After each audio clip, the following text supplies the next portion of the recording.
জানিয়ে শুরু করছি আমাদের আজকের ভিডিও ক্লাস। আজকে আমাদের টপিকটি হচ্ছে নবম দশম শ্রেণীর হিসাব বিজ্ঞান বইয়ের অষ্টম অধ্যায় নগদান বই। আমাদের এই ওয়েবসাইট www.edutubebd.com এ আপনারা পাবেন আমাদের শিক্ষা বিষয়ক নানা এডুকেশনাল কন্টেন্ট। আমরা এই হিসাব বিজ্ঞান বইয়ের প্রিভিয়াস 7টি চ্যাপ্টার নিয়ে আলোচনা করেছি। আপনারা সেই আলোচনার সম্পর্কিত সেই লেকচারগুলো পাবেন www.edutubebd.com এই পেজে, এবং কিছু আপনারা ভিডিও পাবেন ফেসবুক থ্রুতে। আপনাদের কোনো কোয়েরি থাকলে ফেসবুক থ্রুতে অথবা আমাদের এই পেজের কমেন্ট সেকশনে গিয়ে প্রশ্নটি করতে পারেন। তাহলে আমাদের আজকের এই ক্লাসটি আমরা শুরু করছি।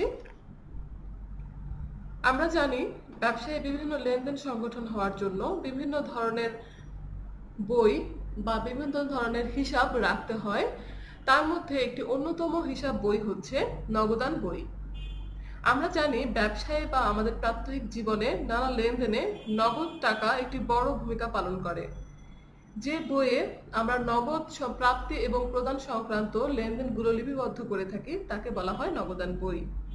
আমরা যদি একটু বিস্তারিত আলোচনায় যাই তাহলে দেখব লেনদেন সমূহকে একটি নির্দিষ্ট মানদণ্ডের ভিত্তিতে দুই ভাগে ভাগ করা হয়। সেটি একটি হলো নগদ অর্থ।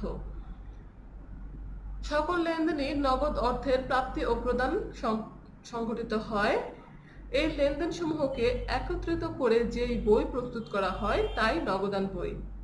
নগদান বই প্রাথমিক হিসাবের বই, জাবেদার একটি অন্যতম শাখা। এখানে নগদান সম্পর্কিত বিভিন্ন লেনদেনের কতগুলো উদাহরণ দেয়া আছে। যেমন দেয়া আছে নগদে পণ্য বিক্রয়, নগদে পণ্য ক্রয়, মালিক কর্তৃক নগদ অর্থ উত্তোলন, বিলের অর্থ নগদে পরিশোধ ইত্যাদি। এগুলো সবই মূলত নগদান বইয়ের আন্ডারে যাওয়া কিছু লেনদেন। আমরা যদি আরেকটু ভাস্ট ধারণা পেতে চাই তাহলে আমরা দেখব এখানে এই স্লাইডে নগদান বই সম্পর্কে একটি সংক্ষিপ্ত ব্যাখ্যা একবারে দেয়া আছে। বলা আছে নগদান বই হলো শুধু নগদ লেনদেনগুলো লিপিবদ্ধ করার প্রাথমিক হিসাবের বই। এর মূল বৈশিষ্ট্য হলো এটি দ্বৈত ভূমিকা পালন করে। এটি একাধারে যেমন হিসাবের প্রাথমিক বই আবার হিসাবের চূড়ান্ত বই হিসেবেও এটি কাজ করে। এটি লেনদেন সমূহ প্রাথমিকভাবে নগদান বইতে লিপিবদ্ধ করা হয় বলে এটিকে একদিকে যেমন বলা হয় জাবেদা, অন্যদিকে লেনদেন চূড়ান্তভাবে নগদান বইতে লিপিবদ্ধ করা হয় বলে এটিকে খতিয়ানও বলা হয়। এ কারণে নগদান বইকে জাবেদা ও খতিয়ান উভয়ই বলা যায়। যেহেতু নগদান বই নগদান হিসাবের পরিপূরক হিসেবে কাজ করে, তাই খতিয়ানে নগদান হিসাব খোলার প্রয়োজন হয় না। এটির দুটি দিক আছে, একটি হচ্ছে ডেবিট পার্শ্ব, অপরটি হচ্ছে ক্রেডিট পার্শ্ব। দুই বইয়ের পার্থক্যকে বলা হয় নগদ উদ্ধৃত। নগদান বইয়ের নগদ কলাম সর্বদা ডেবিট উদ্ধৃত প্রকাশ করে। এরপর এর বৈশিষ্ট্যগুলোকে যদি আমরা আলাদা আলাদাভাবে জানতে চাই তাহলে আমরা দেখব যে নগদান বই প্রস্তুতের জন্য নির্দিষ্ট ছক অনুসরণ করা হয়। এর প্রাপ্তিসমূহ ডেবিট এবং প্রদানসমূহ ক্রেডিট দিকে লেখা হয়। নগদান বই হিসাবের প্রাথমিক বই হওয়া সত্ত্বেও ইহা পাকা বইয়ের ন্যায় কাজ করে। বিভিন্ন উৎস হতে মোট কত নগদ অর্থের প্রাপ্তি ঘটেছে আবার বিভিন্ন খাতে কত অর্থের প্রদান ঘটেছে তা নগদান বই হতে জানা সম্ভব হয়। নগদ প্রাপ্তি ও প্রদানের পার্থক্য নির্ধারণের মাধ্যমে নগদ উদ্বৃত্তের পরিমাণ জানা সম্ভব হয়। নগদ অর্থের চুরি, আত্মসাৎ, অপচয় এবং ক্ষতিসমূহ বহুলাংশে হ্রাস পায়। নগদ তহবিলের উপর পূর্ণ নিয়ন্ত্রণ রক্ষা করা সম্ভব হয়, কারণ নির্দিষ্ট সময় আনতে বা প্রতিটি তারিখে আমরা নগদ উদ্ধৃত সম্পর্কে একটি ধারণা এই নগদান বই থেকে পেয়ে থাকি। নগদান বইয়ের গুরুত্ব। নগদান বই হতে আমরা বিভিন্ন নগদের টাকার পরিমাণ জানতে পারি, নির্দিষ্ট সময় শেষে নগদ উদ্ধৃতের পরিমাণ জানতে পারি, মোট নগদ ক্রয় ও বিক্রয়ের পরিমাণ জানা সম্ভব হয়, স্থায়ী সম্পদ ক্রয়, পাওনাদারকে পরিশোধ ও নিয়মিত খরচ পরিশোধের জন্য পর্যাপ্ত অর্থ রয়েছে কিনা তা জানা সম্ভব হয়, বিভিন্ন ভুল ও গরমিলসমূহ চিহ্নিত করে সংশোধন করা সম্ভব হয়। এছাড়াও নগদান বই প্রস্তুতের মাধ্যমে ব্যাংক সংক্রান্ত লেনদেন ও ব্যাংকের বৃত্তের পরিমাণও জানা সম্ভব হয়।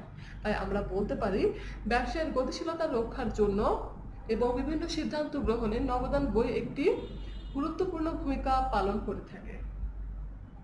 নগদান বইকে আমরা বিভিন্ন শ্রেণীতে বিভক্ত করতে পারি। দীর্ঘদিন ধরে প্রচলিত রয়েছে এরকম 4টি নগদান বইয়ের উপস্থিতি রয়েছে। একটি হচ্ছে 1 ঘরা, 2 ঘরা, 3 ঘরা এবং খুচরা নগদান বই। কিন্তু বর্তমানে প্রতিষ্ঠানের সর্বাধিক চাহিদা পূরণের বিষয় বিবেচনা করে দুই ধরনের নগদান বই প্রচলিত রয়েছে। একটি হচ্ছে নগদ প্রাপ্তি জাবেদা, অপরটি নগদ প্রদান জাবেদা। 1 ঘরা নগদান বই যদি আমরা দেখতে চাই, দেখি। অপেক্ষাকৃত ছোট আয়তনের ব্যবসা প্রতিষ্ঠানসমূহ মূলত 1 ঘরা নগদান বই প্রস্তুত করে। যাদের অর্থের লেনদেন কম পরিমাণে সংঘটিত হয় বা কম পরিমাণ অর্থের লেনদেন সংঘটিত হয়, তারা এরূপ নগদান বই প্রস্তুত করে থাকে। এর মাধ্যমে প্রতিষ্ঠানের হিসাব রাখাও যেমনি সহজ হয়, এটি ঝামেলা মুক্ত এবং এতে খরচও কম হয়। এখানে আমরা 1 ঘরা নগদান বইয়ের নমুনা ছকে দেখলাম 10টি ঘর রয়েছে। এর বাম পাশে ডেবিট এবং ডান পাশে ক্রেডিট রয়েছে। এখানে রসিদ নং, খতিয়ান পৃষ্ঠা, তারিখ নাম্বার, ভাউচার নাম্বার ইত্যাদি দেয়া আছে। 1 ঘরা নগদান বইতে লিপিবদ্ধ করার জন্য এখানে কিছু মৌলিক নিয়ম আমরা আলোচনা করেছি। বলা হচ্ছে, প্রারম্ভিক মূলধন নিয়ে ব্যবসা আরম্ভ করলে ডেবিট দিকে বিবরণের ঘরে মূলধন হিসাব লিখে টাকার অঙ্ক টাকার কলামে লিখতে হয় এবং প্রারম্ভিক নগদ উদ্বৃত্ত নিয়ে আরম্ভ করলে ডেবিট দিকে বিবরণের ঘরে ব্যালেন্স বিডি লিখে টাকার অঙ্ক টাকার কলামে লিখতে হয় এবং নগদ প্রাপ্তিগুলো যাবে ডেবিট দিকে, নগদ প্রদানগুলো যাবে ক্রেডিট দিকে। তারিখ অনুসারে ক্রমানুসারে এগুলো লেখা হয়। পাওনাদারকে টাকা পরিশোধের সময় বাট্টা পাওয়া গেলে প্রথমে পাওনাদার হিসাব লিখে মোট টাকা ক্রেডিট দিকে দেখাতে হয় এবং ডেবিট দিকে প্রাপ্ত বাট্টা হিসাবে দেখাতে হয়। দেনাদারের নিকট থেকে টাকা আদায়ের সময় বাট্টা মঞ্জুর করলে প্রথমে দেনাদার হিসাব লিখে ডেবিট দিকে মোট টাকা দেখাতে হয় এবং মঞ্জুরিকৃত বাট্টা হিসেবে ক্রেডিট দিকে লেখা হয়। এগুলো মূলত 1 ঘরা নগদান বইয়ের আলাদা বৈশিষ্ট্য। এইসব বৈশিষ্ট্য ছাড়াও 1 ঘরা নগদান বই বাট্টা এবং যে কন্ট্রা এন্ট্রি রয়েছে ওগুলো ছাড়াও 1 ঘরা নগদান বই প্রস্তুত করা সম্ভব। এটি মূলত খতিয়ানের ছকের অনুরূপ। এটিকে 2 ভাগে ভাগ করা হয়। এক পাশে থাকে ডেবিট এবং এক পাশে থাকে ক্রেডিট। ডেবিট এবং ক্রেডিট উভয় দিককে 5টি করে মোট 10টি কলাম নিয়ে একসাথে নগদান বই প্রস্তুত করা হয়। নগদান বই সচরাচর ডেবিট উদ্বৃত্ত প্রকাশ করে, কারণ প্রাপ্তি অপেক্ষা প্রদান কখনোই অধিক হতে পারে না, কিন্তু সমান হতে পারে। উদ্বৃত্ত নির্ণয়ের পদ্ধতি খতিয়ানের টি ছকের অনুরূপ। এখানে বাট্টা মঞ্জুর ও বাট্টা প্রাপ্তি হলে তা 1 ঘরা নগদান বইতে লিপিবদ্ধ না করে প্রকৃত জাবেদা লিপিবদ্ধ করা হয়ে থাকে। 2 ঘরা নগদান বই।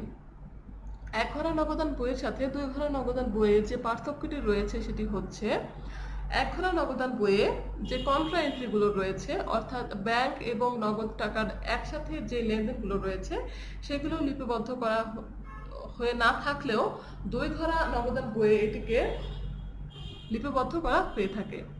আমরা বলতে পারি তাহলে, যে সকল প্রতিষ্ঠানে নগদ অর্থ লেনদেনের পাশাপাশি ব্যাংকের মাধ্যমেও লেনদেন সম্পন্ন করা হয়, ওই সকল প্রতিষ্ঠানে নগদ অর্থ ও ব্যাংক সংশ্লিষ্ট লেনদেন একত্রে লিপিবদ্ধের জন্য 2 ঘরা নগদান বই প্রস্তুত করা হয়।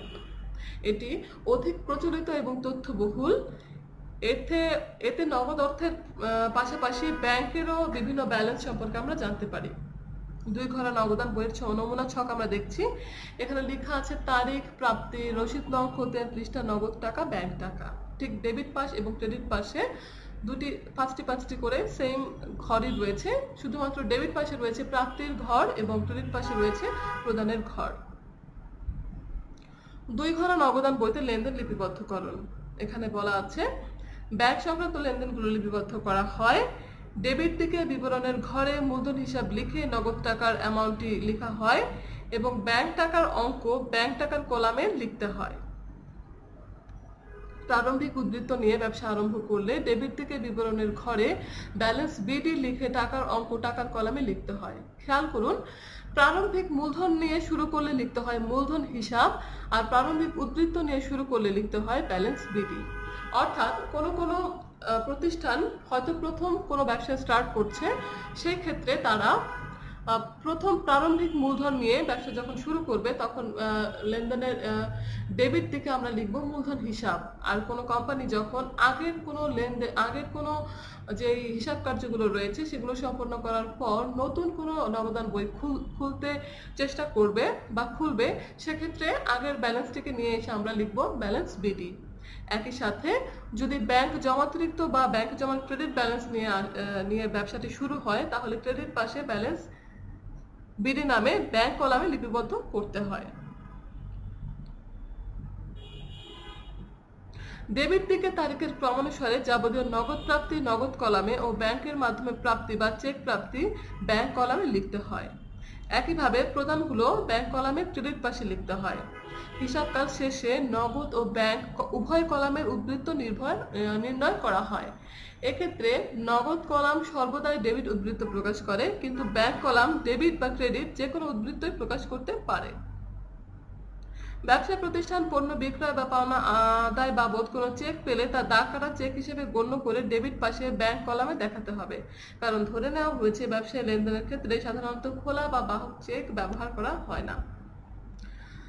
বিপরীত দাখিলা, এতক্ষণ আমরা যে টপিকটি নিয়ে মূলত আলোচনা করছিলাম, এক ঘরা নগদান বই এবং 2 ঘরা নগদান বইয়ের মধ্যকার যে ডিফারেন্সটি রয়েছে সেটি হচ্ছে যে সকল লেনদেনের ফলে নগদান হিসাব ও ব্যাংক হিসাব দুটোই একসাথে প্রভাবিত হয় ওই সকল লেনদেন সমূহকে বিপরীত দাখিলা নামে অভিহিত করা হয়। অর্থাৎ যে লেনদেনের মাধ্যমে আমরা নগদান ও ব্যাংক উভয় হিসাবই পাবো সেগুলোকে আমরা বলবো যে বিপরীত দাখিলা।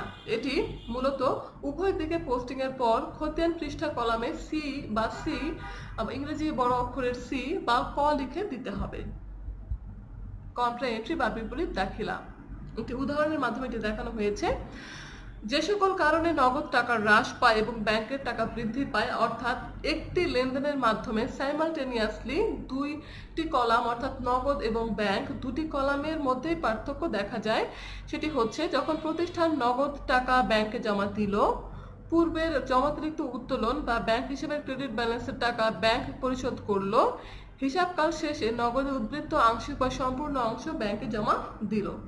সেক্ষেত্রে কি হবে, নগদান বইয়ের ডেবিট দিকে বিবরণের ঘরে নগদান হিসাব লিখে ব্যাংক কলামে টাকার পরিমাণ এবং ক্রেডিট দিকে বিবরণের ঘরে ব্যাংক হিসাব লিখে নগদ কলামে টাকার অঙ্ক লিখতে হয়। এটি একটু পরে আমরা যে ম্যাথসের সলিউশনগুলো করব সেই সলিউশনের মাধ্যমে আপনাদের কাছে আরো ক্লিয়ার হয়ে যাবে। নগদ 50,000 টাকা ব্যাংকে জমা দেওয়া হলো। ব্যাংক হিসাবের এক্ষেত্রে বলা হয়েছে, দেখুন এটি কিভাবে হিসাবে আমরা 3 ঘর নগদান বইতে হিসাবভুক্ত করব। ব্যাংক হিসাব হবে ডেবিট, নগদান হিসাব হবে ক্রেডিট, দুটি হবে 50,000 টাকা। ব্যাংক হিসাবের বিপরীত হিসাবটি আমরা লিখবো হচ্ছে ডেবিট পাশে, সেটি হচ্ছে নগদান হিসাব। ব্যাংক হিসাব ডেবিট হওয়ার কারণে ব্যাংক হিসাবে টাকা বৃদ্ধি পাবে, তাই ব্যাংকের টাকা লিখে আমরা 50,000 টাকা লিখবো। ব্যাংক হিসাব খেয়াল করুন, ব্যাংক হিসাব ডেবিট হয়েছে তাই টাকার পরিমাণটি ডেবিট দিকে ব্যাংকের কলামে আমরা লিখেছি, কিন্তু প্রাপ্তির ক্ষেত্রে আমরা ব্যাংক হিসাবের অপোজিট যে পক্ষটি রয়েছে অর্থাৎ নগদান হিসাব সেটিকে লিখেছি। একই সাথে আমরা যখন ক্রেডিট দিকে নগদ টাকার কথাটি লিখব তখন আমরা নগদ টাকার ঘরে ক্রেডিট পাশেই টাকার অ্যামাউন্টটি লিখব, কিন্তু প্রদানের ঘরে আমরা নগদান হিসাবের বিপরীত যে হিসাবটি রয়েছে ব্যাংক হিসাব সেটিকেই লিখব। আরেকটি উদাহরণ যদি দেখতে চাই সেটি হচ্ছে যে সকল কারণে নগদ টাকা বৃদ্ধি পায় এবং ব্যাংকের টাকা হ্রাস পায়। ব্যবসায়ের প্রয়োজনে ব্যাংক হতে উত্তোলন করা হলে হিসাবকাল শেষে ব্যাংক উদ্বৃত্তের আংশিক বা সম্পূর্ণ অংশে ব্যবসায়ের প্রয়োজনে উত্তোলন করলে। এখানে কি লিখেছি আমরা দেখুন, এখানে বলা হয়েছে ব্যবসায়ের প্রয়োজনে ব্যাংক হতে 10,000 টাকা উত্তোলন করা হলো। এটির জাবেদাটি হবে নগদান হিসাব ডেবিট, ব্যাংক হিসাব ক্রেডিট। এবং এক্ষেত্রে দেখুন নগদান হিসাবের যখন আমরা ডেবিট এবং ক্রেডিট আলাদা আলাদা করে লিখব, দেয়া আছে নগদান হিসাব ডেবিট, তার মানে নগদান ডেবিট পাশে নগদ টাকার কলামে আমরা 10,000 টাকা লিখব, কিন্তু প্রাপ্তির ঘরে ডেবিট থেকে প্রাপ্তির ঘরে আমরা লিখব ব্যাংক হিসাব। একই সাথে ক্রেডিট পাশে আমরা ব্যাংকের টাকার ঘরে আমরা 50,000 টাকা লিখব, কিন্তু প্রদানের ঘরে আমরা লিখব নগদান হিসাব। এখানে কিছু কন্ট্রা এন্ট্রির উদাহরণ দেওয়া আছে। নগদ অর্থে ব্যাংকে জমা দান, সেটি কোথায় কোথায় টাকাগুলো যাবে, নগদান হিসাব হলে কোথায় যাবে, ব্যাংক হিসাব হলে কোথায় যাবে, জমাকৃত চেক প্রত্যাখ্যান হলে কোথায় যাবে, ইস্যুকৃত বা প্রদত্ত চেক প্রদান হলে কোথায় যাবে, প্রাপ্ত চেক তৃতীয় পক্ষকে হস্তান্তর করা হলে কোথায় যাবে। সাধারণত প্রাপ্ত চেক তৃতীয় পক্ষকে হস্তান্তর করার ঘটনা ঘটে না, কারণ এক পক্ষ থেকে যখন চেক পাওয়া যায় তা ব্যবসা প্রতিষ্ঠানের নামে দাগ কাটা থাকে, ফলে তা অন্য কাউকে হস্তান্তর করা সম্ভব হয় না। তবে বাহকের বা নগদ চেক পাওয়া গেলে অনুমোদনের মাধ্যমে তা অন্য পক্ষকে হস্তান্তর করা সম্ভব। ব্যাংক সুদ মঞ্জুর করলে কি হবে? ব্যাংকের ঘরে টাকা বাড়বে। ব্যাংক কর্তৃক ধার্যকৃত সুদ ও চার্জ হলে ব্যাংকের দিকে টাকা কমবে। এরপর আমরা আসি 3 ঘরা নগদান বই, যেটি হচ্ছে মূলত পূর্ণাঙ্গ নগদান বইয়ের একটি উদাহরণ। 3 ঘরা নগদান বই 1 ঘরা নগদান বই এবং 2 ঘরা নগদান বই থেকে কোন জায়গায় আলাদা সেটা আমি প্রথমে ক্লিয়ার করছি। 3 ঘরা নগদান বইতে কন্ট্রা এন্ট্রি গুলো থাকবে, অর্থাৎ সাইমালটেনিয়াসলি ব্যাংক হিসাব এবং নগদান হিসাব একসাথে লেনদেনভুক্ত করা যাবে, প্লাস দুটি আলাদা ঘর থাকবে প্রদত্ত বার্তা এবং প্রাপ্ত বার্তা নামে। প্রদত্ত বার্তা যাবে ডেবিট দিকে এবং প্রাপ্ত বার্তা আসবে ক্রেডিট দিকে। এখানে বলা আছে যে নগদ অর্থ ও ব্যাংক সংক্রান্ত লেনদেনের পাশাপাশি দেনা পাওনা নিষ্পত্তিকালীন বার্তা সহকারে 3 ঘরা নগদান বই প্রস্তুত করা হয়। এ থেকে নগদ উদ্বৃত্ত, ব্যাংক উদ্বৃত্ত, মোট প্রদত্ত টাকা, মোট প্রাপ্ত টাকার পরিমাণ জানা যায়। এছাড়া এখানে বার্তার কিছু এক্সাম্পল দেওয়া আছে। আমরা আগের চ্যাপ্টারগুলোতে আসলে বার্তা সম্পর্কিত কনফিউশন গুলো ক্লিয়ার করেছি। আমি যারা আগের ক্লাসগুলো মিস করেছেন তাদের জ্ঞাতার্থে আবার জানাচ্ছি। বার্তা হচ্ছে সেই অ্যামাউন্ট যেটি আপনি যখন কোনো পাওনা পরিশোধ করবেন বা যখন দেনাদারের কাছ থেকে পাওনা পরিশোধ করতে চাইবে, তখন যেই মূল টাকা বা প্রকৃত যে অ্যামাউন্ট সেটা থেকে কিছু পরিমাণে কম টাকার মাধ্যমে যখন লেনদেনটি নিষ্পত্তি করা হবে সেটাকে বলা হবে বার্তা। এই বার্তা পাওয়াও যায় এবং দেওয়াও যায়। যিনি বার্তা দিচ্ছেন তার কাছে একটি প্রদত্ত বার্তা, আর যিনি বার্তা পাচ্ছেন তার কাছে একটি প্রাপ্ত বার্তা। আমি একটু উদাহরণের মাধ্যমে একটু ক্লিয়ার করি। সেটি হচ্ছে আপনি যখন দোকান থেকে কোনো জিনিস ক্রয় করবেন তখন আপনি হবেন ক্রেতা এবং দোকানদার হবেন বিক্রেতা। যখন আপনি 100 টাকার কোনো পণ্য 95 টাকায় কিনবেন তখন আপনি বার্তা পাবেন, অর্থাৎ 5 টাকা বার্তা পাবেন। এটি আপনার কাছে প্রাপ্ত বার্তা। প্রাপ্ত বার্তার পরিমাণটি দাঁড়াবে 5 টাকা। এটির অ্যাকচুয়াল অ্যামাউন্ট ছিল 100 টাকা, কিন্তু আপনি দিয়েছেন 95 টাকা এবং 5 টাকা হচ্ছে আপনার প্রাপ্ত বার্তা। একই সাথে যিনি বিক্রেতা অর্থাৎ যে দোকানদার, তিনি 100 টাকার পণ্য 95 টাকায় বিক্রি করছেন, অর্থাৎ তিনি বার্তা দিচ্ছেন সেটি হচ্ছে 5 টাকা, কারণ উনি 100 টাকার পরিবর্তে 95 টাকা পাচ্ছেন। এরপর আমরা দেখি 3 ঘরা নগদান বইয়ের একটি নমুনা ছক। ঠিক আগের ঘরগুলোর মতোই, শুধুমাত্র এখানে রসিদ নং হতেন পৃষ্ঠার পাশে আলাদা করে একটি প্রদত্ত বার্তা ডেবিট পাশে এবং ক্রেডিট পাশে আলাদা করে একটি প্রাপ্ত বার্তার ঘর যোগ হয়েছে। এখানে মোট 14টি কলাম থাকবে।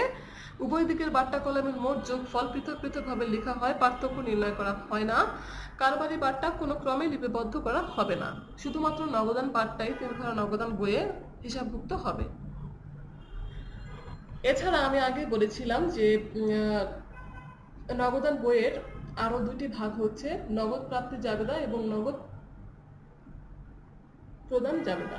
নগদ প্রাপ্তি জাবেদা কাকে বলে দেখি।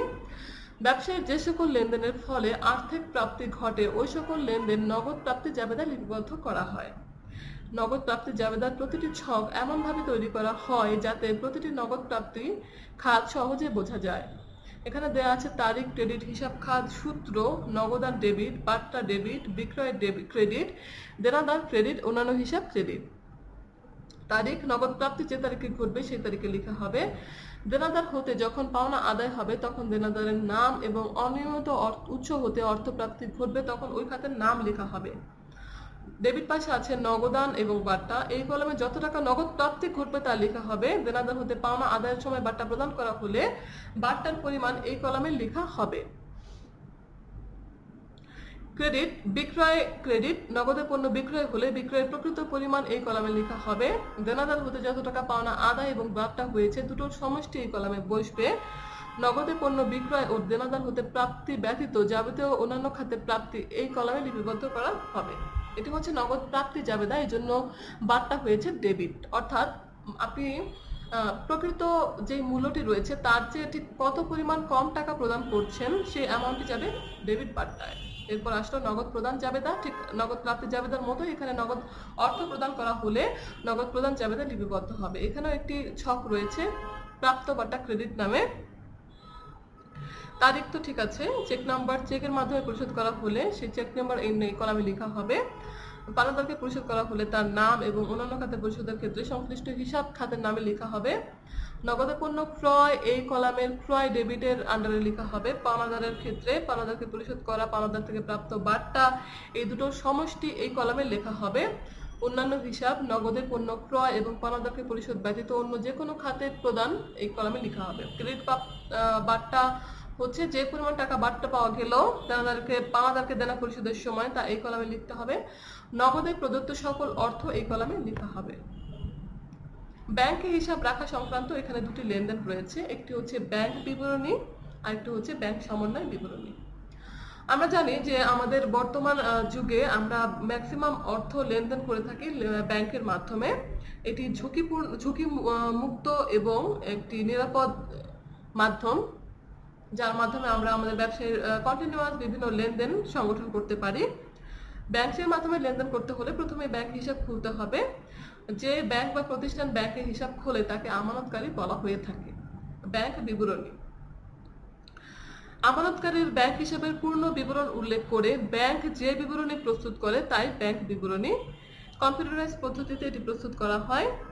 টাকা বা চেক ব্যাংকে জমা, ব্যাংক হতে চেকের মাধ্যমে উত্তোলন বা পরিশোধ, ব্যাংকে সুদ দেয়া এবং ব্যাংকে সুদ চার্জ করা তারিখ অনুযায়ী ব্যাংক বিবরণীতে লেখা রাখা হয় এবং আমানতকারী চাইবা মাত্র ব্যাংক এই বিবরণী সরবরাহ করে থাকে। ব্যাংকের পাশাপাশি আমানতকারী নগদান বইতে ব্যাংক সংক্রান্ত লেনদেন সমূহ লিপিবদ্ধ করে এবং উদ্বৃত্ত নির্ণয় করে। ব্যাংক বিবরণীর উদ্বৃত্ত এবং নগদান বইয়ের ব্যাংক কলামের উদ্বৃত্ত সমান হয় স্বাভাবিক, কিন্তু সর্বদা এই উদ্বৃত্ত কতিপয় কারণে সমান হয় না, তখন ব্যাংক সমন্বয় বিবরণী প্রস্তুত করতে হয়। আমরা আগে বলেছি যে যখন দুই দিকের যে ব্যালেন্সটি রয়েছে সেটি সমান না হবে, ঠিক সেই মুহূর্তে আমরা ব্যাংক সমন্বয় বিবরণী প্রস্তুত করে থাকি। সুতরাং এই ব্যাংক কলামের উদ্বৃত্তের গড়মিলের কারণ চিহ্নিত পূর্বকই এটি প্রস্তুত করা হয়।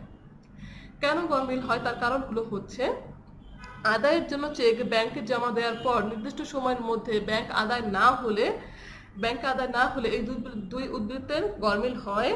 দেনা পরিশোধ বাবদ চেক প্রদানের পর তা যথাসময়ে ব্যাংকে উপস্থাপিত না হলে ঠিক সেই সময়কালীন ব্যাংকের দুটি হিসাবের মধ্যে গড়মিল পরিলক্ষিত হতে পারে। ব্যাংক আমানতকারীর পক্ষ হয়ে কোনো খরচ পরিশোধ করলে এবং আয় আদায় করলে আমানতকারী না জানা পর্যন্ত এবং সেটি তিনি তার নিজের স্টেটমেন্টে ইনক্লুড করা না পর্যন্ত এই গড়মিল দেখা যাবে। এরপর আমরা আমাদের বইয়ের কিছু ম্যাথসের সলিউশন সরাসরি এবং বোর্ড প্রশ্নের কিছু সলিউশন আপনাদের সামনে উপস্থাপন করতে যাচ্ছি, আমাদের সাথেই থাকুন। তাহলে আমরা এখন ফিরে আসি আমাদের বইয়ের যে ম্যাথসগুলো রয়েছে সেগুলোর কিছু ক্লারিফিকেশনে। এখানে বলা আছে 1 ঘরা নগদান বই প্রস্তুত। একটি এক্সাম্পল দেওয়া আছে এবং ম্যাথসটা করানো রয়েছে। এখানে বলা আছে জনাব শরীফের ব্যবসায়ের 2014 সালের জুন মাসের কতিপয় লেনদেন নিম্নরূপ।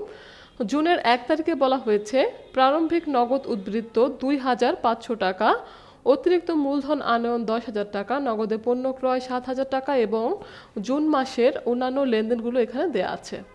তাহলে আমরা বলেছিলাম যে যেহেতু প্রারম্ভিক নগদ উদ্বৃত্ত দেয়া আছে, প্রারম্ভিক মূলধন নয়, তাহলে 2014 সালের জুনের 1 তারিখে হবে ব্যালেন্স বিডি, যেটি হবে 2500 টাকা। তারপর বলা হয়েছে অতিরিক্ত মূলধন আনয়ন 10,000 টাকা। ডেবিট এবং ক্রেডিট সাইড প্রাপ্তি এবং প্রদান। অতিরিক্ত মূলধন আনয়ন তার মানে হচ্ছে মূলধনের পরিমাণ বেড়ে গিয়েছে, তাহলে এটি ডেবিট পাশে আসবে মূলধন হিসাব নামে 10,000 টাকায়। নগদে পণ্য ক্রয় হিসাব হয় ডেবিট, কিন্তু নগদ টাকার পরিমাণ কমে যায়, তাহলে নগদ টাকার পরিমাণ কমে যায় যেহেতু নগদান হিসাব হয় ক্রেডিট, তাহলে এই লেনদেন 7,000 টাকার যে লেনদেনটি রয়েছে সেটি চলে যাবে ক্রেডিট সাইডে। একটি কনফিউশনের সৃষ্টি হতে পারে যে ক্রয় হিসাব তো ডেবিট, তাহলে এটি কেন ক্রেডিট পাশে যাবে। আমি এই কথাটি আরও আগের ক্লাসেও ক্লিয়ার করেছি যে টাকার পরিমাণটি যেদিকে যাবে, অর্থাৎ আমরা প্রস্তুত করছি নগদান বই, অর্থাৎ নগদ টাকাটি এখানে কমে গিয়েছে, অর্থাৎ ক্রেডিট পাশে যাবে। এই ক্রয় হিসাবটি হচ্ছে মূলত ক্রয় খাতের কারণে নগদ টাকার পরিমাণ কমে গিয়েছে, এই কারণে এটি ক্রেডিট পাশে আসবে। এটি ক্রয় হিসাব ডেবিটের সাথে এর কোনো লেনদেন নেই।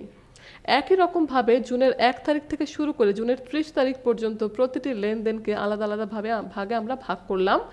তাহলে আমরা দেখতে পারলাম এখানে আছে 41,500 টাকা এবং এখানেও আছে 41,500 টাকা, কিন্তু আমাদেরকে দুটি অ্যামাউন্ট, দুই পাশের অ্যামাউন্টকে সমপরিমাণ লিখে ক্লোজ করতে হবে দুটি দাগ টেনে। এখানে দেওয়া আছে দুটি দাগ টানা আছে, কিন্তু এখানে 17,500 টাকা কম রয়েছিল 41,500 টাকা থেকে, কিন্তু আমাদেরকে এই দুটি অ্যামাউন্টকে সমান দেখাতে হবে, তাই আমরা 41,500 টাকা লিখেছি এবং অবশিষ্ট যে টাকাটি রয়েছে সেটিকে আমরা ব্যালেন্স সিডি নামে এখানে 17,500 টাকা লিখব। ঠিক সেম পরিমাণ টাকার অ্যামাউন্টটি আমরা জুলাইয়ের 1 তারিখ মানে পরবর্তী মাসের 1 তারিখের জন্য ব্যালেন্স বিডি হিসাবে 17,500 টাকা এখানে লিখব। তাহলে আমাদের শেষ হয়ে গেল 1 ঘরা নগদান বই। তারপর আমরা আসি 2 ঘরা নগদান বইয়ের কথায়। এখানে 2 ঘরা নগদান বইয়ের প্রধান বৈশিষ্ট্য হচ্ছে 2 ঘরা নগদান বই এবং 3 ঘরা নগদান বইয়ে কন্ট্রা এন্ট্রি দাখিলা হয়, মানে হচ্ছে একই সাথে নগদান হিসাব এবং ব্যাংক হিসাবের লেনদেন ঘটে। এখানে কিছু এক্সাম্পল দেওয়া আছে এবং টাকার পরিমাণটি বা অ্যামাউন্টটি কোথায় কোথায় যাবে সেটির কথা বলা হয়েছে। নগদ অর্থ ব্যাংকে জমাদান, অর্থাৎ নগদ টাকার পরিমাণ কমে যাবে, ব্যাংকের পরিমাণ বেড়ে যাবে। যেহেতু নগদ টাকার পরিমাণ কমে যাবে তাহলে এখানে কিন্তু নগদ টাকা লিখে এই পাশে টাকার অ্যামাউন্টে আসবে, এবং যেহেতু এর সাথে ব্যাংকের যে লেনদেন রিলেটেড, তাহলে ব্যাংকের পরিমাণ বেড়ে যাওয়ায় ব্যাংক হিসাব আমরা এখানে ব্যাংকের ঘরে ডেবিট পাশে ব্যাংকের টাকা লিখব এবং ক্রেডিট পাশে নগদান টাকা লিখব, তার মানে নগদ টাকার পরিমাণ কমে যাবে। তারপর আছে ব্যবসায়ের প্রয়োজনে ব্যাংক হতে উত্তোলন, ব্যাংক হতে নগদ টাকাই উত্তোলন করব আমরা, তার মানে ব্যাংকের পরিমাণ কমে যাবে এবং নগদ টাকার পরিমাণ বেড়ে যাবে। তাহলে নগদান হিসাব হবে ডেবিট, তাহলে আমরা নগদান হিসাবের ঘরে ডেবিট পাশে নগদ হিসাবের ঘরে টাকার পরিমাণ লিখব এবং অপোজিটে আছে ব্যাংক হিসাব, এটি লিখব।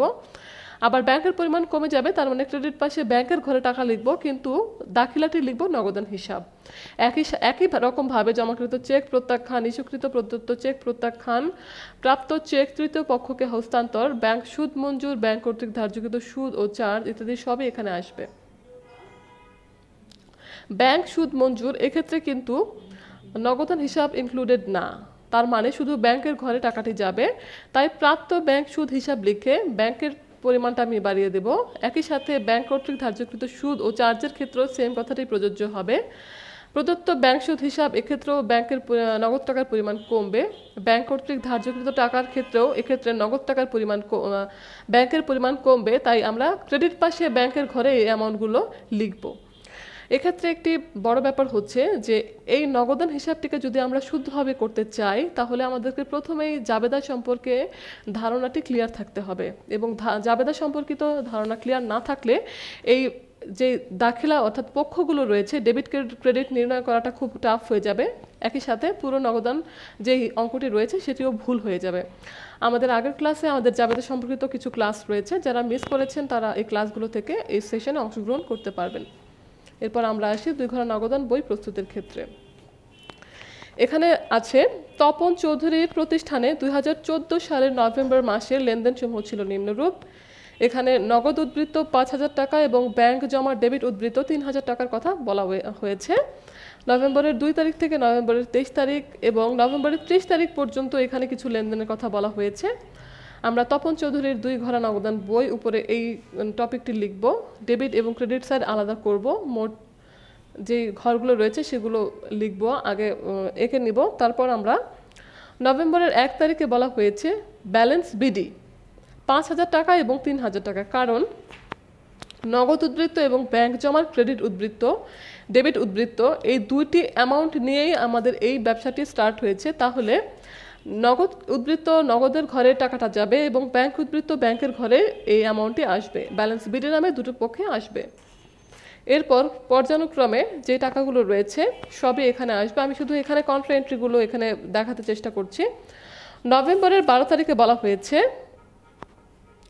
রাজীবের নিকট হতে বিক্রয় বাবদ চেক প্রাপ্তি 7,000 টাকা, যা সঙ্গে সঙ্গে ব্যাংকে জমা দান। নভেম্বরের 12 তারিখে এখানে বলা হয়েছে বিক্রয় হিসাব বিক্রয় হিসাব নামে বলা হয়েছে এখানে অ্যামাউন্টটি হচ্ছে 7,000 টাকা। এটি ব্যাংকের ঘরে ক্রেডিট হয়েছে, অর্থাৎ ব্যাংকের পরিমাণ চেক প্রদান করার কারণে ব্যাংকের পরিমাণ প্রাপ্তির কারণে ব্যাংকের পরিমাণ বেড়ে গিয়েছে। এরপর বলা হয়েছে ব্যক্তিগত প্রয়োজনে ব্যাংক হতে উত্তোলন 2,000 টাকা। ব্যাংক এবং টাকা এই দুটি পক্ষই এই লেনদেনের মাধ্যমে এখানে চলে আসবে, যাকে আমরা কন্ট্রা এন্ট্রি নামে বলে থাকি। এখানে খেয়াল করে দেখুন, নভেম্বরের 20 তারিখের যে লেনদেনটি রয়েছে সেটি এখানে লেখা আছে কন্ট্রা এন্ট্রি। নভেম্বরের 20 তারিখে এখানে লেখা আছে কন্ট্রা এন্ট্রি। এখানে নভেম্বরের 20-এ বলা হয়েছে ব্যাংক হতে উত্তোলন 5,000 টাকা। ব্যক্তিগত প্রয়োজনে ব্যাংক হতে উত্তোলন 2,000 টাকা। এটি মূলত উত্তোলন এবং ব্যাংক রিলেটেড একটি লেনদেন। আর ব্যাংক হতে উত্তোলন 5,000 টাকা এটি হচ্ছে কন্ট্রা এন্ট্রি রিলেটেড একটি লেনদেন। উত্তোলনের ক্ষেত্রে যেটি হয়েছে, নভেম্বরের 15 তারিখে ব্যাংকের পরিমাণ কমে গিয়েছে, উত্তোলন হিসাব লিখে ব্যাংকের ঘরে ক্রেডিট পাশে টাকাটি লেখা হয়েছে। ব্যাংক হিসাব কন্ট্রা এন্ট্রি, নগদান হিসাব কন্ট্রা এন্ট্রি। এখানে দেখুন বলা হয়েছে 5,000 টাকা, অর্থাৎ ব্যাংকের পরিমাণ কমে গিয়েছে এবং নগদ টাকার পরিমাণ বেড়ে গিয়েছে। যেহেতু নগদ টাকার পরিমাণ বেড়ে গিয়েছে, আমরা ডেবিট পাশে নগদ টাকার ঘরে টাকার অ্যামাউন্টটি লিখব এবং ক্রেডিট পাশে ব্যাংকের ঘরে টাকার অ্যামাউন্টটি লিখব এবং মনে মনে ভাববো যেহেতু নগদ টাকার পরিমাণ বেড়ে গিয়েছে তাহলে লিখতে হবে ব্যাংক হিসাব, আর যেহেতু ব্যাংকের পরিমাণ কমে গিয়েছে তাহলে লিখতে হবে নগদান হিসাব। সবসময় খেয়াল রাখবেন এই লেনদেনটি দেখা মাত্র প্রথমে খেয়াল করতে হবে এটি কন্ট্রা এন্ট্রি কিনা। ঠিক আছে, তাহলে কন্ট্রা এন্ট্রি এখানে ক লিখতে হবে বা সি লেখা যাবে ইংলিশে, বড় হাতের সি। তাহলে যেটা হবে টাকার পরিমাণটি লিখে ফেলবো সরাসরি, যে নগদ টাকার পরিমাণ যেহেতু যদি বেড়ে যায় তাহলে ডেবিট পাশে নগদ টাকার ঘরে টাকা লিখব, যদি ব্যাংকের পরিমাণ বেড়ে যায় তাহলে ডেবিট পাশে ব্যাংকের টাকাটি লিখব এবং অপোজিট হলে অপোজিটটা লিখব। এবং পাশাপাশি ঠিক এখানে যদি নগদ টাকা থাকে তাহলে এখানে হবে ব্যাংক হিসাব, এখানে যদি ব্যাংক হিসাব থাকে তাহলে এখানে হবে নগদ হিসাব। আর এখানে যদি ব্যাংক হিসাব থাকে তাহলে লিখবো নগদ হিসাব, এখানে যদি নগদ হিসাব থাকে তাহলে লিখবো ব্যাংক হিসাব, অর্থাৎ জাস্ট অপোজিটটা হবে, মানে কন্ট্রা এন্ট্রি বলতে যা বোঝায়। এভাবে লাস্ট পর্যন্ত আমরা অ্যামাউন্টটি লিখলাম। এখন দেখুন নগদ টাকার অ্যামাউন্টটি বের করলাম, ব্যাংকের অ্যামাউন্টটি বের করলাম, এখানেও নগদ টাকার অ্যামাউন্ট ব্যাংকের অ্যামাউন্ট বের করলাম। অবভিয়াসলি এখানে ডেবিট উদ্বৃত্তটি বেশি হবে, অর্থাৎ 22,000 এবং 16,300, এখানেও 22,000 এবং 16,300 লিখব। এরপর এ থেকে আমরা মাইনাস করব 5,000, 3,000, 14,000, 2,000, 2,000, 5,000, 200 এবং 7,100।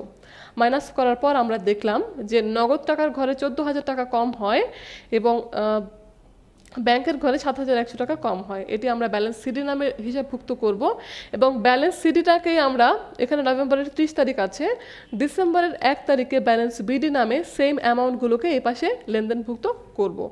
তাহলে আমাদের 2 ঘরা নগদান হিসাবটি প্রস্তুত হয়ে গেল। এরপর আমরা আসি 3 ঘরা নগদান বইয়ের এক্সাম্পলে।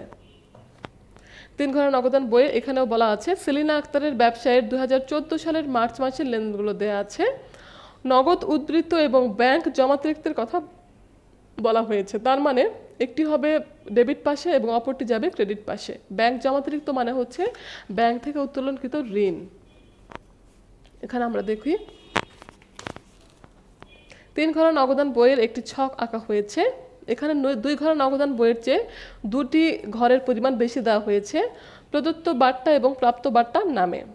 এখানে ছিল যে নগদ টাকা এবং ব্যাংক জমাতিরিক্ত। এখানে ব্যালেন্স বিডি নামে আমরা ডেবিট পাশে নগদ টাকার ঘরে টাকাটি লিখেছি, ব্যালেন্স বিডি নামে ক্রেডিট টাকার ঘরে ব্যাংকের টাকাটি লিখেছি। ক্রেডিট পাশে ব্যাংকের টাকা মানে হচ্ছে ব্যাংক জমাতিরিক্ত। এরপর অন্যান্য যে হিসাবগুলো রয়েছে সেগুলো করেছি। মার্চের 3 তারিখেই বলা ছিল ব্যাংকে জমা দান 5,000 টাকা, যা একটি কন্ট্রা এন্ট্রি। ব্যাংকে জমাদান মানে হচ্ছে নগদ টাকার পরিমাণ বেড়ে গিয়েছে, ব্যাংকের পরিমাণ বেড়ে গিয়েছে, তাহলে ডেবিট পাশে আমরা ব্যাংকের ঘরে এই টাকাটি লিখব এবং এই পাশে লিখব নগদান হিসাব। এখানে আমরা আগেই ক লিখে রেখেছি। একই সাথে ক্রেডিট পাশে আমরা 3,000 টাকা লিখব, 5,000 টাকা লিখব। এটি হচ্ছে নগদ টাকা, মানে নগদ টাকার পরিমাণ কমে গিয়েছে, যেহেতু এটি নগদের ঘরে লিখেছি তার মানে এটার অপোজিট অ্যামাউন্টটি হবে হচ্ছে ব্যাংক হিসাব। এভাবে আমরা লাস্ট পর্যন্ত অঙ্কগুলো করে যাব। সবশেষে আমরা এখানে দেখুন মার্চের 6 তারিখে বলা আছে মার্চের 6 তারিখে বলা আছে সায়েমের কাছ থেকে 7,000 টাকা পাওনার পূর্ণ নিষ্পত্তিতে 6,800 টাকা প্রাপ্তি। তার মানে এখানে 200 টাকা বাট্টা প্রদান করা হয়েছে। তার মানে প্রদত্ত বাট্টার ঘরে যাবে 200 টাকা। সায়েম হিসাব নামে আমরা 6,800 টাকা নগদ টাকা পেয়েছি, এটি লিখব। আর এখানে আমাদের 10 তারিখে আরেকটি হিসাব রয়েছে, সুমির দেনা বাবদ 3,400 টাকার চেক প্রদান ও বাট্টা প্রাপ্তি 100 টাকা। তার মানে আগের বাট্টাটি আমরা পেয়েছিলাম, আগের বাট্টাটি আমরা দিয়েছিলাম এবং এই বাট্টাটি আমরা পাচ্ছি। এটা হচ্ছে প্রাপ্ত বাট্টা, ওটি ছিল প্রদত্ত বাট্টা। 3,400 টাকা 3,500 টাকা মূলত আমাদের পাওনা দেনা ছিল, তার পরিবর্তে আমরা 3,400 টাকা দিয়েছি এবং 100 টাকা বাট্টা পেয়েছি। তাহলে আমরা প্রাপ্ত বাট্টার ঘরে লিখবো 100 টাকা এবং দিয়েছি হচ্ছে 3,400 টাকা, সেটা আমরা এই পাশে লিখব। আরেকটি হিসাব আছে এখানে 24 তারিখের, সেটি দেখে আমরা কি বলেছে, 500 টাকা বাট্টা মঞ্জুর করে আরিফের নিকট হতে 6,500 টাকার চেক প্রাপ্তি। তার মানে এটিও প্রদত্ত বাট্টা, মানে এখানে চেক পেয়েছে মানে ব্যাংকের পরিমাণ বেড়ে গিয়েছে। আর এখানে নামটি হচ্ছে আরিফ হিসাব। আরিফ হিসাব এখানে প্রদত্ত বাট্টার পরিমাণ 500 এবং ব্যাংক হিসাব এখানে বাড়বে 6,500 টাকা। ঠিক সেমভাবে আমরা 700 টাকা এবং এটি যোগ করে এখানে লিখব, এটি যোগ করে এখানে লিখব। এখান থেকে আমরা এগুলো মাইনাস করব। মাইনাস করার পর আমরা দেখলাম এখানে 23,700 টাকা এবং 2,700 টাকার পরিমাণ কম হয়েছে। তাহলে আমরা ব্যালেন্স সিডি বের করেছি এবং পরবর্তী মাসের 1 তারিখে আমরা ব্যালেন্স বিডি নামে সেম অ্যামাউন্টগুলো লিখব। এখানে আমরা প্রদত্ত বাট্টার পরিমাণ এবং প্রাপ্ত বাট্টার পরিমাণ লিখেছি। এখানে কিন্তু কোনো ব্যালেন্স সিডি বিডি হবে না, এখানে যা প্রদত্ত বাট্টা রয়েছে তাই থাকবে, প্রাপ্ত বাট্টা রয়েছে তাই থাকবে। এভাবে আমরা নগদান বই 1 ঘোড়া 2 ঘোড়া এবং 3 ঘোড়ার অঙ্কগুলো সলভ করব। তারপর আছে প্রদত্ত বাট্টা, নগদ প্রাপ্তি জাবেদা এবং নগদ প্রদত্ত জাবেদা। নগদ প্রাপ্তি জাবেদার এখানে বলা হয়েছে নগদ বিক্রয় শফিকের নিকট হতে নগদ প্রাপ্তি অতিরিক্ত মূলধন আনয়ন জামানের নিকট 4,000 টাকা পাওনার পূর্ণ নিষ্পত্তিতে 3,800 টাকা প্রাপ্তি, পুরাতন আসবাবপত্র বিক্রয় 1,000 টাকা। এখানে আমরা দেখি কি বলেছে, ক্রেডিট হিসাব খাত যেহেতু এটি প্রাপ্তি জাবেদা, সূত্র নগদান বাট্টা ডেবিট, বিক্রয় ক্রেডিট, দেনাদার ক্রেডিট, অন্যান্য হিসাব ক্রেডিট। এখানে প্রথমে বলা হয়েছে নগদ বিক্রয় 10,000 টাকা, এটি আমরা বিক্রয়ে আনবো। 10,000 টাকা এখানে পাচ্ছি এবং বিক্রয়ের ঘরে যাবে 10,000 টাকা। শফিকের নিকট থেকে প্রাপ্তি 3,000 টাকা, এখানেও 3,000 টাকা আসবে এবং এখানে দেনাদার কমবে 3,000 টাকা। অতিরিক্ত মূলধন আনবে 5,000 টাকা, নগদের ঘরে 5,000 টাকা বাড়বে। মূলধন হিসাব মানে ক্রেডিট হিসাব যাবে 5,000 টাকায়, যেহেতু এখানে মূলধন হিসাব নামে কোনো হিসাব নেই। তারপর আছে একই সাথে 3,800 এবং 1,000 টাকা, এগুলো আমরা পেয়েছি। 3,800 টাকার জন্য জামানের নিকট থেকে 4,000 টাকার পূর্ণ নিষ্পত্তিতে 3,800 টাকা প্রাপ্তি। এখানে দেনাদারের পরিমাণ কমবে 4,000 টাকা, কিন্তু নগদ টাকা পাবো 3,800 এবং বাট্টা দিয়েছি আমরা 200 টাকা। একই সাথে আসবাবপত্রের ক্ষেত্রেও সেম কথাটি প্রযোজ্য, অন্যান্য হিসাব খাত ক্রেডিট হয়েছে। তার মানে নগদ এখানে পুরাতন আসবাবপত্র বিক্রয় করা হয়েছে মানে বিক্রয় হিসাব ক্রেডিট হয়েছে, এখানে এটি 1,000 টাকা ক্রেডিট হয়েছে এবং সবগুলোর আলাদা আলাদা অ্যামাউন্ট আমরা দেখে ফেললাম। আমরা এখান থেকে লক্ষ্য করলাম যে মোট ডেবিট টাকা এবং মোট ক্রেডিট টাকা দুটির পরিমাণ কিন্তু সমান, অর্থাৎ এই যে ডেবিট টাকাটি রয়েছে এবং এই যে ক্রেডিট টাকাটি রয়েছে এগুলোর অ্যামাউন্ট হয়েছে সেম। এরপর আমরা আসি নগদ প্রদান জাবেদা। এটিও ঠিক আগের মতোই, এটির সাথে এটার ডিফারেন্সটি শুধু হচ্ছে এখানে একটি চেক নাম্বার থাকবে, মানে আপনারা যদি কোনো চেক পেয়ে থাকে তাহলে সেই চেক নাম্বারটি এখানে উল্লেখ করতে হবে। এভাবেই পুরো নগদান বইয়ের যেই চ্যাপ্টার্সগুলো রয়েছে সেটা সম্পর্কে আপনারা যত বেশি ম্যাথস সলভ করবেন, যত বেশি আপনারা প্রবলেম সলিউশনের দিকে যাবেন, তত বেশি কিন্তু আপনাদের স্কিল আরও বাড়বে। তাহলে হচ্ছে যে এক্সামগুলো রয়েছে সেগুলোতে আপনাদের কাছে ইজিয়ার হয়ে যাবে। যে কোনো লেনদেন বা যে কোনো কনফিউশন থাকুক না কেন, আপনি যদি আগে থেকে এই প্র্যাকটিস করে থাকেন তাহলে আপনার জন্য আরও সুবিধা হবে। আর আপনাদের সুবিধার জন্যই মূলত আমরা আমরা আমাদের এই ওয়েবসাইটে বিভিন্ন প্র্যাকটিস এবং বিভিন্ন এক্সট্রা রিডিং ম্যাটেরিয়ালস এবং আমাদের যেই ম্যাথসের সলিউশনগুলো রয়েছে সেগুলো আপলোড করে দিচ্ছি। আপনারা www.edutubebd.com এ লগ ইন করলেই এই সলিউশন এবং প্র্যাকটিস শিটগুলো এবং এক্সট্রা রিডিং ম্যাটেরিয়ালসগুলো পেয়ে ফেলবেন। তাহলে আমরা চলে আসি আমাদের একটি বোর্ড কোয়েশ্চেন সলিউশনে।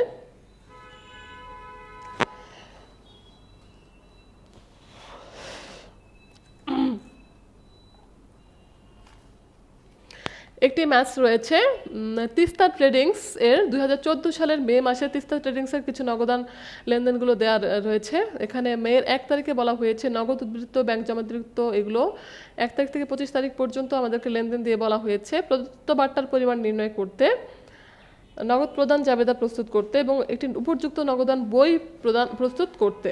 আমরা এখানে প্রদত্ত বার্তার পরিমাণটি হচ্ছে মূলত সুবর্ণ ট্রেডার্সের নিকট বিক্রয় বাবদ চেক প্রাপ্তি 8,000 টাকা, প্রদত্ত বার্তা 2,000 টাকা, এটি একটি অ্যামাউন্ট।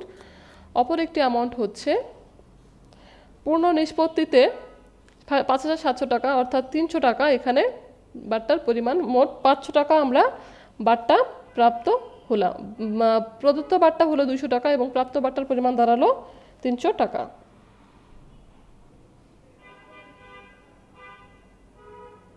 অর্থাৎ প্রদত্ত বার্তার পরিমাণ দাঁড়ালো আমাদের 500 টাকা। এটি আমরা সলভ করে ফেললাম। এরপর আমরা আসি 3 নাম্বার ম্যাথসে।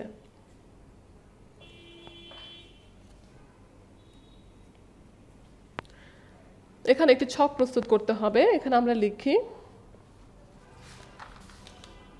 তিস্তা ট্রেডিং এর, এখানে উপযুক্ত নগদান বই প্রস্তুত করতে বলা হয়েছে। যেহেতু এখানে বার্তার অ্যামাউন্ট উল্লেখ করা আছে তার মানে আমরা বুঝতে পারছি এটি অবশ্যই 3 ঘরের নগদান বইয়ের আওতাভুক্ত হবে। তিস্তা ট্রেডিংস এর 3 ঘরের নগদান বই।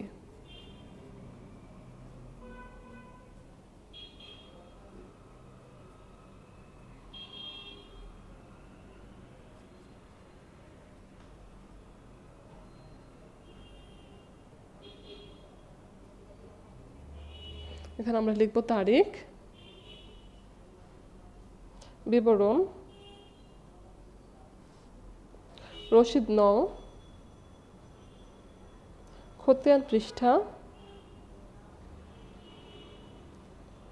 নগদ টাকা ব্যাংক, নগদ ব্যাংক বার্তা,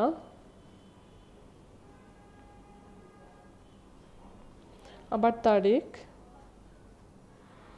বিবরণ, ভাউচার নং, খতিয়ান পৃষ্ঠা,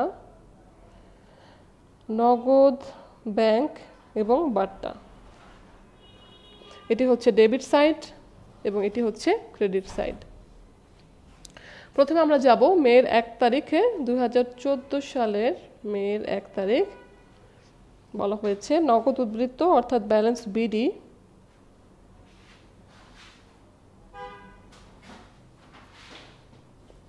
ব্যালেন্স বিডি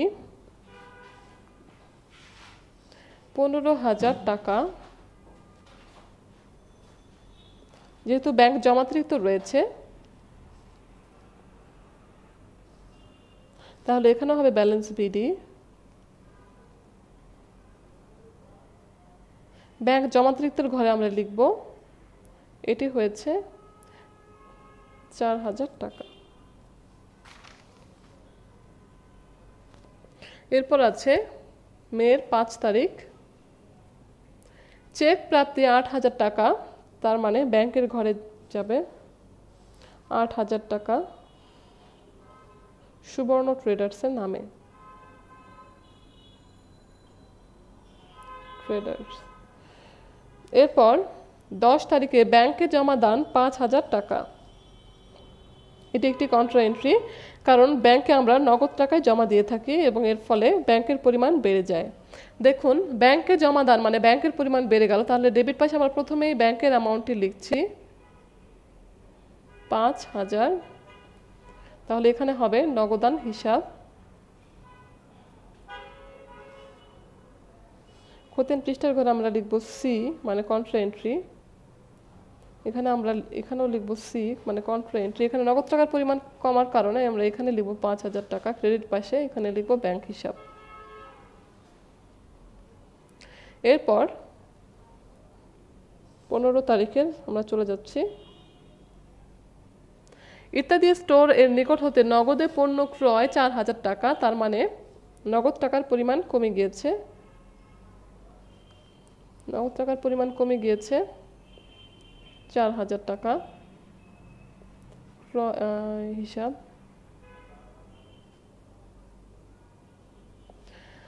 তারপর আমরা যাব ১৮ তারিখে পাওনাদারকে ৫,০০০ টাকার পূর্ণ নিষ্পত্তিতে চেকে ৪,৫০০ টাকা প্রদান করা হলো। ১৮ তারিখে যেহেতু আবারও প্রদান করা হয়েছে, তার মানে টাকার পরিমাণ কমে গিয়েছে। পাওনাদার হিসাব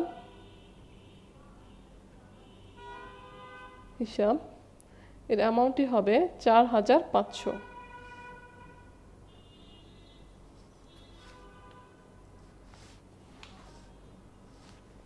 ৪,৫০০ যেহেতু চেকে দেওয়া হয়েছে,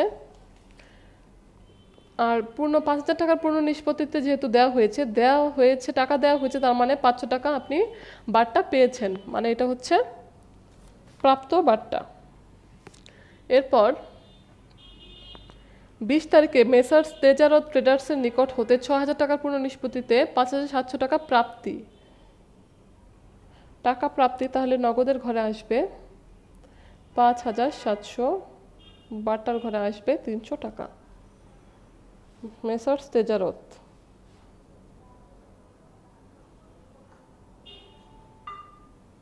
হিসাব।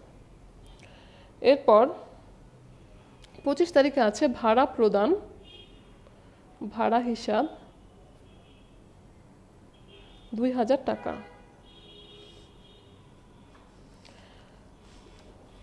তারপর এভাবে আমাদের শেষ হয়ে গেল। এখন আমরা এখানে অ্যামাউন্টটি নির্ণয় করব। তাহলে এখানে আমরা দেখলাম অ্যামাউন্টটি হচ্ছে ২০,৭০০ টাকা, এখানে ১৩,০০০ টাকা, প্রদত্ত বার্তার পরিমাণ ৩০০ টাকা।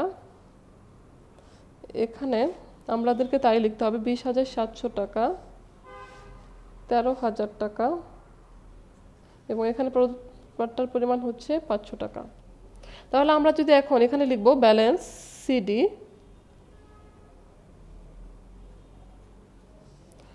যদি আমরা এখান থেকে যদি আমরা এগুলোকে মাইনাস করি ৯,০০০ এবং ২,০০০, ১১,০০০ টাকা, তাহলে থাকবে ৯,৭০০ টাকা। এখানে থাকবে ৪,৫০০ টাকা, যা আমরা জুনের ১ তারিখে ব্যালেন্স বিডি নামে লিখে রাখবো ৪,৫০০ টাকা। তাহলে এইভাবে আমাদের এই ম্যাথসটি সলিউশন হয়ে গেল। এরপর আমরা আসি আমাদের নেক্সট ম্যাথসে। এটিও আরেকটি ৩ ঘর নগদান বইয়ের উদাহরণ। আমরা এখানে আগেই ঘরটি করে নিচ্ছি।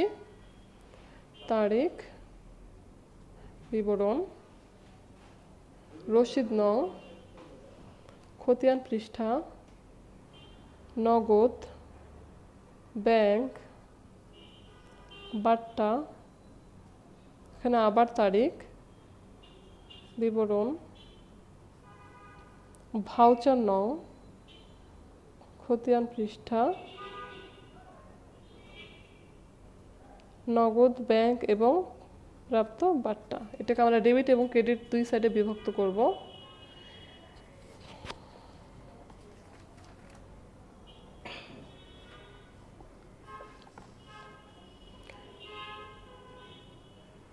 জনাব জাহিদ হাসানের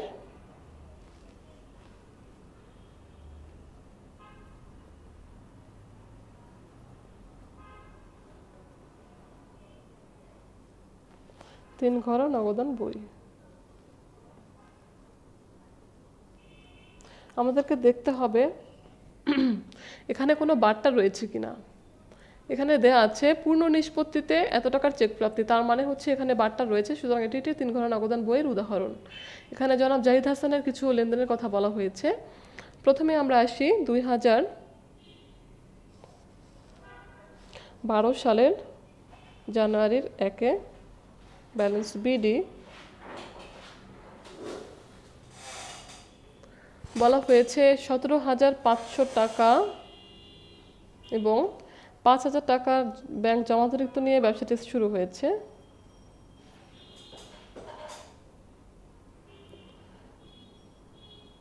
ব্যালেন্স বিডি প্রথম যেই লেনদেনটি থাকবে জানুয়ারির 1 তারিখে সেখানে যদি নগদ টাকা এবং ব্যাংক দুটি একসাথে আসে তারপরেও সেটি কন্ট্রা এন্ট্রির দাখিলার আন্ডারে পড়বে না। তারপরে রয়েছে জানুয়ারির 2 তারিখে বলা হয়েছে ব্যাংকে জমা দেওয়া হলো 4,000 টাকা, যেটি একটি কন্ট্রা এন্ট্রি। ব্যাংকের পরিমাণ বেড়ে যাবে 4,000, নগদ টাকার পরিমাণ কমে যাবে 4,000। এখানে আমরা লিখব নগদান হিসাব, এখানে আমরা লিখব ব্যাংক হিসাব। এরপর আমরা আসি 7 তারিখের টাকার চেক প্রাপ্তি। তার মানে হচ্ছে ব্যাংকের পরিমাণ বেড়ে গেল 6,300 টাকা আমরা চেক পেয়েছি এবং 200 টাকা বার্তা দিয়েছি। এটা কার হিসাবে নামে আন্ডারে যাবে? জনাব আরাফাত হিসাব। এরপর 7 তারিখের পর আমরা 10 তারিখের নগদ 10 তারিখের লেনদেনে যাচ্ছি। রাজীবের নিকট হতে 3,000 টাকার পণ্য ক্রয় করে 3,000 টাকার পণ্য ক্রয় করে নগদ প্রদান 2,000 টাকা। তাহলে আমাদের এখানে নগদ টাকা থেকে কমবে 2,000 টাকা। রাজীব হিসাব। এখানে আমরা দেখি যে 3,000 টাকার পণ্য ক্রয় করেও 2,000 টাকা প্রদান করেছে, তার মানে 1,000 টাকা হচ্ছে বাকি, সেটি আমরা এখানে লেনদেনভুক্ত করব না। শুধুমাত্র যে টাকা নগদে পাওয়া গিয়েছে দেওয়া হয়েছে শুধুমাত্র সেটি হিসাবভুক্ত করবো। তো আমরা এখানে অ্যামাউন্ট লিখেছি 2,000 টাকা। তারপর 15 তারিখে বলা হয়েছে জনাব আরাফাত হতে প্রাপ্ত 7 তারিখের জমাকৃত চেক প্রত্যাখ্যান। তার মানে আগে যেখানে ব্যাংকের পরিমাণ যেখানে আমরা ব্যাংকের পরিমাণ বাড়িয়ে দিয়েছিলাম সেখানে আমরা ব্যাংকের পরিমাণ কমিয়ে দিব। এখানে আরাফাতের নিকট হতে আমরা চেক পেয়েছিলাম 6,300 টাকা, তাহলে এটি এখন কমে যাবে। 15 তারিখ আরাফাত হিসাব। ব্যাংকের 6,300 টাকা কমে যাবে। তারপর বলা হয়েছে পণ্য বিক্রয় 1 লাখ টাকা, যার 50% চেকে। আমরা যদি 20 তারিখের হিসাবটিতে আসি, বিক্রয় হিসাব 50,000 চেকে পাওয়া গেছে, তাহলে ব্যাংকের পরিমাণ বাড়বে 50,000 টাকা। তারপর ব্যাংক থেকে উত্তোলন 10,000 টাকা, তার মানে ব্যাংক কমে গিয়েছে এবং নগদ টাকার পরিমাণ বেড়ে গিয়েছে। এটি একটি কন্ট্রা এন্ট্রি। 22 তারিখ কন্ট্রা এন্ট্রি।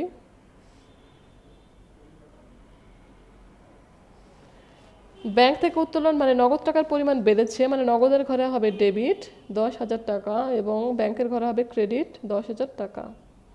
এখানে যেহেতু ব্যাংক আছে আমরা এখানে লিখব নগদান হিসাব, এখানে যেহেতু নগদ আছে এখানে আমরা লিখব ব্যাংক হিসাব। সাজ্জাদ অ্যান্ড সন্সের নিকট হতে নগদে পণ্য ক্রয় 4,000 টাকা, তাহলে নগদ টাকার পরিমাণ কমে যাবে।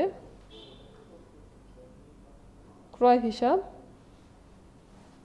এরপর রতনের নিকট থেকে প্রাপ্তি 3,000 টাকা, 3,000 টাকা বাড়বে, রতন হিসাব হবে ক্রেডিট। এবার আমরা যোগ করব।